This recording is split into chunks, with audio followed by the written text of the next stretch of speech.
ষড়যন্ত্রকারীদের ঠাঁই নাই, মিথ্যাচারের ঠাঁই নাই, ষড়যন্ত্রকারীদের কালো হাত ভেঙে দাও, ভেঙে দাও।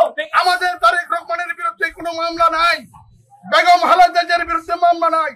এই মামলাগুলি যে মিথ্যা ছিল এই স্বৈরাচারী সরকারের আমলে, এনেই প্রমাণ করে। আপনারা আমাদের বিরুদ্ধে অপপ্রচার করেন, আপনারা ডেলি চাঁদাবাজি করেন। কিভাবে চাঁদাবাজি করেন এটা আপনারাও জানেন, আমরাও জানি, জাতীয় জানে।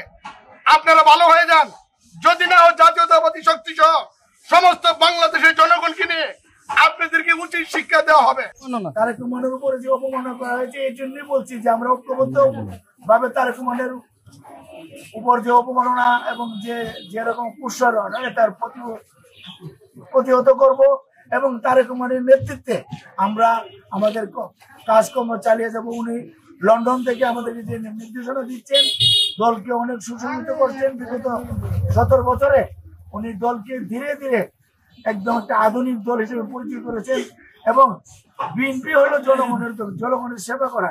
তাই আমরা মাঠে ময়দানে আছি, জনগণের সুখ দুঃখ দেখা, জনগণের সমস্যা দেখা, সমস্যাগুলি কিভাবে দ্রুত তার সাথে সমাধান করা যায় সেই চেষ্টা করবো। তারেক রহমান সাহেব আপনারা জানেন জাতির সামনে 31 দফা তুলে ধরেছেন। এর প্রত্যেকটা দফা এদেশের রাষ্ট্র কাঠামোকে সুন্দর করার জন্য, সঠিক করার জন্য। তাই এই রাষ্ট্র কাঠামো 31 দফাকে আমরা ঘরে ঘরে পৌঁছে দেবো এবং আমরা বাস্তবায়ন করার জন্য চেষ্টা করবো।